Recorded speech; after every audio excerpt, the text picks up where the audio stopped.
अगले सीन में हम टैलेंट फैमिली के घर का एंट्रेंस देखते हैं जिसके चारों तरफ घोड़ों के साथ सोल्जर्स खड़े हैं। जेक और स्कारलेट उनके हेड से बात कर रहे हैं जो बताता है कि आसपास के गांव पर किसी अनजान चीज ने हमला कर दिया है। ये सुनकर जेक को बहुत गुस्सा आ जाता है। आगे पता चलता है कि कोई साफ गवाह नहीं है, लेकिन कुछ लोग पहले से ही इन्फेक्टेड हो चुके हैं और वो इतने बेहोश हैं कि कुछ बता नहीं पा रहे। इसलिए हेड ने एडवेंचरर्स से मदद मांगने का फैसला किया है। स्कारलेट जो कि चिंतित लग रही हैं, थोड़ी कंफ्यूज्ड हैं कि ऐसी चीजें इंसानों की जगह पर क्यों आ रही हैं, क्योंकि वो आमतौर पर ऐसा नहीं करते हैं। उसे ये सिचुएशन अजीब लगती है और वो अपने हस्बैंड के साथ जाने की जिद करती है, लेकिन जेक मना कर देता है और कहता है कि ये सिर्फ एक जांच पड़ताल वाला मिशन है और वैसे भी दोनों में से एक को राय का ध्यान रखना होगा क्योंकि उसका जल्द ही टेस्ट होने वाला है। जबकि स्कारलेट इससे खुश नहीं लगती। जेक उसे समझाता है कि वो उसके सोचने से पहले ही वापस आ जाएगा। आखिरकार वो समझ जाती है और अपने हस्बैंड को ध्यान से रहने को कहती है। अगले सीन में राय प्रैक्टिस करते हुए हाँप रहा है। वो अभी भी अपने मूव से कन्विंस नहीं है क्योंकि वो अपनी ह्यूमन बॉडी को ठीक से कोऑर्डिनेट नहीं कर पा रहा है। वो पीछे देखता है और एमी को किताब पढ़ते हुए देखकर उसका दिल जोरों से धड़कने लगता है।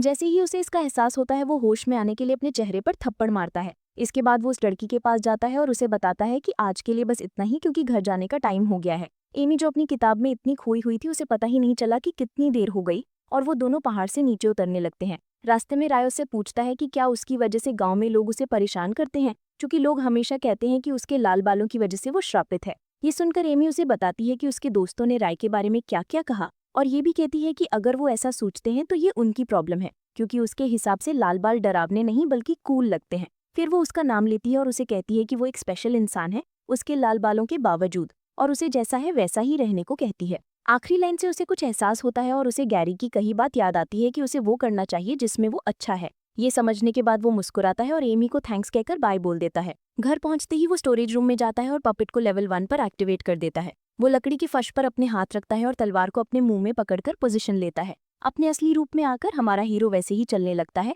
अब वो ज्यादा फुर्तीला है और अपने चारों हाथ पैरों से चलता है, जिससे उसकी स्पीड बढ़ जाती है। एक मौका मिलते ही वो पूरी ताकत से तलवार से वार करता है और बस वो लेवल 1 पार कर जाता है। वो अपनी जीत पर बहुत जोश में आ जाता है, लेकिन अपनी हद पार करने का फैसला करता है। भले ही वो अब नाइट एकेडमी का एग्जाम पास कर सकता है और लेवल 2 एक्टिवेट कर देता है। ऐसा लगता है सुबह हो गई है, जहां हम जेक को क्वेस्ट के लिए निकलने की तैयारी करते हुए देखते हैं। राइडो अभी भी उठाए अपने पापा को जाते हुए देखता है और सोचता है कि वो कहाँ जा रहे हैं। उसके पापा उससे माफी मांगते हैं और बताते हैं कि वो कुछ टाइम के लिए घर से जा रहे हैं, लेकिन उसके टेस्ट से पहले वापस आ जाएंगे। जेक अपने बेटे को सलाह देता है कि जब तक वो नहीं है तब तक वो पपेट पर जितनी हो सके प्रैक्टिस करे। राय की तरफ मुस्कुराता है और कहता है कि उसे विश्वास है कि वो पपेट को हरा सकता है। जैसे ही लाल बालों वाला लड़का अपने पापा को अपनी छोटी सी जीत के बारे में बताने वाला होता है, जेक के घर के बाहर इंतजार कर रहे लोग उसे मिशन के लिए बुलाते हैं। जाते हुए जेक अपनी पत्नी को अपना ख्याल रखने को कहता है और बताता है कि वो उसे मिस करेगा। इस बीच राय वहीं खड़ा मुस्कुराता है और सोचता है कि कोई बात नहीं, उसने सिर्फ एक पपेट को हराया है, ये कोई बड़ी बात नहीं है। वो फैसला करता है कि जब पापा वापस आएंगे तो उन्हें एक बड़ा झटका देगा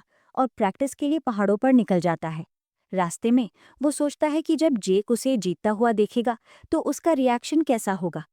उसे लगता है कि अपने पापा का रिएक्शन देखना मज़ेदार होगा और एहसास होता है कि ये सब एमी की दी हुई टिप की वजह से हुआ। जबकि अपना हीरो उत्सुक और थैंकफुल फील कर रहा होता है, उसे ये भी एहसास होता है कि वो धीरे धीरे इंसान जैसा बन रहा है। राय खुद को याद दिलाता है कि इंसान बुरे होते हैं, लेकिन उसके माता पिता और एमी अलग हैं, इसलिए वो उनसे बदला नहीं लेगा। पहाड़ पर चढ़ते हुए वो सोचता है कि क्या एमी आज नहीं आएगी, लेकिन फिर उसे एहसास होता है कि वो उसके लिए कितना बेताब हो रहा है। वो ऐसे दिखाता है जैसे उसे कोई फर्क नहीं पड़ता और खुद को दिलासा देता है कि अब कोई उसकी ट्रेनिंग में डिस्टर्ब नहीं करेगा। अपना हीरो खुद को याद दिलाता है कि वो एक शक्तिशाली लाल ड्रैगन है, इसलिए वो अपने इंसानी जज्बातों को खुद पर हावी नहीं होने दे सकता। अगले सीन में ऐसा लगता है कि राय सो गया है और खर्राटे ले रहा है। तभी अचानक उसकी आंखें खुलती हैं। राय उठता है और एहसास करता है कि देर हो गई है और अगर वो जल्दी घर नहीं पहुंचा तो उसे डांट पड़ेगी। पहाड़ से नीचे भागते हुए वो सोचता है कि उसने एमी को थैंक्स नहीं कहा और कल कहने का फैसला करता है। गांव में पहुंचने पर जब अंधेरा हो रहा था, वो देखता है कि लोग इकट्ठे होकर वेस्ट में ढूंढने की बात कर रहे हैं। पता चलता है कि ये गैरी और एमी के पापा हैं, जो लोहार से पूछताछ कर रहे हैं जिसने बच्चों को देखा था। लोहार बताता है कि वो 4 बच्चे सुबह उसकी दुकान पर नए हथियार खरीदने आए थे और उसने सुना था कि वो जंगल में जादुई जानवरों का शिकार करने जा रहे हैं। जबकि एमी और गैरी के माता पिता ये सुनकर डर जाते हैं। दूसरे 2 बच्चों, बॉब और केल की माँ लोहार को पकड़ लेती है और उसे दोष देती है कि उसने बच्चों को अकेले जंगल में क्यों जाने दिया। डरा हुआ बेचारा आदमी उस औरत को शांत करने की कोशिश करता है और समझाता है कि उसे नहीं पता था कि वो सच में जंगल जाएंगे। उसके बाद दोनों बच्चों के पिता लुहार को कहते हैं कि गार्ड्स को बुलाओ ताकि वो उनके साथ मिलकर ढूंढे, क्योंकि रात में जंगल बहुत खतरनाक होता है। जब वो आदमी वैसा ही करता है, लाल बालों वाला लड़का जो अपने घर जा रहा था, गैरी की गैंग के बारे में सोचता है जो गायब हो गई है। वो सोचता है कि ये कर्मा है, उन्हें वही मिला जिसके वो लायक थे। वो सोचता है कि क्या वो जादुई जानवरों से मारे गए ताकि उसका काम आसान हो जाए, और उसे कोई फर्क नहीं पड़ता जब तक उसे एमी याद नहीं आती। उस लड़की के बारे में ना सोचने की कोशिश करते हुए राय इस बात को टाल देता है, जबकि उसे याद आता है कि एमी ने उसके साथ कितना अच्छा बिहेव किया था और वो उससे बदला नहीं लेना चाहता, लेकिन उसका भाई बेवकूफ़ है। दूसरी तरफ लोग मशाले और सामान इकट्ठा करके जंगल के लिए निकलते हैं। जैसे ही अपना हीरो यह सोचते हुए जाने लगता है कि इंसानों की जिंदगी छोटी होती है, तभी उसके दिमाग में एमी का चेहरा आता है। वो खुद को याद दिलाता है कि उसका अपना अलग रास्ता है और सोचता है कि ये कौन सी फीलिंग है जो उसे अपना फैसला बदलने पर मजबूर कर रही है। बिना कुछ सोचे वो पीछे मुड़ता है और मानता है कि एमी मासूम है और उसने अभी तक पपेट को हराने के लिए उसे थैंक्स नहीं कहा है। सीन जंगल में बदलता है, जहां हम दो जादुई जानवरों को बुरी तरह से घायल देखते हैं, जबकि के और बॉब घास पर बेहोश पड़े हैं। गैरी अपनी बहन को जादुई जानवर से बचाने की कोशिश करता है, जबकि वो डर से रो रही होती है। वो एमी को हिलने से मना करता है और हाथ में तलवार लेकर जानवर से लड़ने की तैयारी करता है।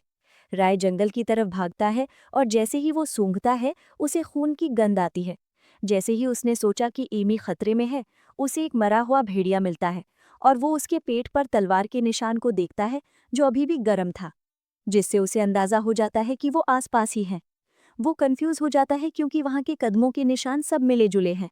परेशान होकर वो सोचता है कि किस तरफ जाए, और तभी उसे एक चीख सुनाई देती है। ऐसा लगता है कि ये एमी की चीख है, जो जानवर से लड़ रही है। एक बड़ा भेड़िया गैरी को उठाकर एक पेड़ पर फेंक देता है और वो जमीन पर गिर जाता है। इसी बीच भेड़िया एमी पर हमला करने के लिए आगे बढ़ता है, जो अपना सर ढक लेती है और आंखें बंद कर लेती है। उम्मीद करती है कि कोई मदद के लिए आएगा। तभी उसे एक तलवार के टकराने की आवाज आती है और वो अपनी आंखें खोलती है तो देखती है कि राय भेड़िए से लड़ रहा है और उसके मुंह में तलवार मार रहा है। जब वो एमी को चेक करता है कि वो ठीक है या नहीं, पर गैरी और बाकी लोग अच्छी हालत में नहीं है। उसी पल एमी राय को पीछे से बचने की चेतावनी देती है, लेकिन तब तक देर हो जाती है। इसीलिए भेड़िया उसके हाथ पर पंजा मार देता है। लड़की को चोट लगने देखकर एमी डर जाती है और उसका नाम चिल्लाती है, लेकिन राय उसे कहता है कि वो ठीक है और इतनी आसानी से नहीं मरेगा। इसके साथ वो भेड़िए को एमी से दूर ले जाने का फैसला करता है और एक पेड़ की डाली पर कूद जाता है, लेकिन वो तुरंत नीचे गिर जाता है क्योंकि भेड़िया पेड़ की डाली को काट देता है। चिंतित होकर अपना हीरो सोचता है कि ये शरीर बहुत कमजोर है और वो एक बड़े भेड़िए का सामना नहीं कर पाएगा। ऐसा लगता है कि राय अकेले उस भेड़िए से लड़ने में स्ट्रगल कर रहा है और उसे एहसास होता है कि उसकी स्पीड कुछ भी नहीं है और वो उसे दूर नहीं ले जा सकता। पहले ये भेड़िया उसके लिए कुछ भी नहीं था, लेकिन अब वो उसे चोट भी नहीं पहुंचा पा रहा। वो भेड़िए को धमकी देता है कि ये इंसान उसके हैं और उसे उन्हें छूने की इजाजत नहीं है। अपना हीरो हमले के लिए तैयार हो जाता है क्योंकि वो और देर तक नहीं टिक सकता और भेड़िए की कमजोरी पर निशाना बनाता है। राय तलवार को अपने मुंह से पकड़कर पूरी ताकत से वार करता है और उसकी आंख पर चोट पहुंच जाता है, लेकिन वो अब भी कम डैमेज करने पर खुद से डिसअपॉइंट होता है। वो फिर से अपने अतीत के बारे में सोचता है और कैसे वो एक ही बार में उसे फाड़ सकता था, लेकिन अब उसे एक इंसानी हथियार पर निर्भर रहना पड़ रहा है। भेड़िया एक बार फिर हमला करता है और इस बार अपना ड्रैगन हीरो इंतजार करता है और एक मौके की तलाश करता है। वो तलवार से वार करता है और उसकी एक टांग काटने में कामयाब हो जाता है और भेड़िया जमीन पर गिर जाता है। जैसे ही राय अपना ध्यान एमी की तरफ करता है, भेड़िया अचानक से हमला कर देता है और अपना हीरो उस हमले से बच जाता है। एक बार फिर तलवार को अपने मुंह से पकड़कर वो भेड़िए पर अपनी पूरी ताकत से वार करता है और आखिरकार उसे मार ही देता है। आखिर में वो जमीन पर गिर जाता है और बेहोश होने से ठीक पहले एक स्क्रीन आती है और उसे बताती है कि उसने एक नई एबिलिटी अनलॉक की है और उसे एक इंटरमीडिएट ग्रेड का बीस्ट क्रिस्टल मिला है। बुरी तरह से घायल होकर वो सोचता है कि ये बेकार जानकारी स्क्रीन पर क्या लिखी है, और बेहोश पड़े भाई बहन को देखता है, ये सोचते हुए कि उसे उन्हें बचाना होगा, वरना उनका खून और जादुई जानवरों को अट्रैक्ट करेगा। दर्द से कांपते हुए वो उनकी तरफ चलता है और गैरी को अपने कंधों पर और एमी को अपनी गोद में उठा लेता है। जब गैरी लाल बालों वाले लड़के को उठाते हुए देखता है और बेहोश हो जाता है, अपना हीरो सोचता है कि वो सिर्फ 2 लोगों को बचा सकता है, क्योंकि ये उसकी हद है। दोनों बच्चों को, बॉब और कील को, जो जंगल के बीच में बेहोश पड़े हैं, छोड़कर वो मानता है कि उसने जो कुछ भी कर सकता था कर दिया, लेकिन बाकी उसके कंट्रोल से बाहर है। भारी सांस लेते हुए वो अंधेरे जंगल से बाहर निकलता है।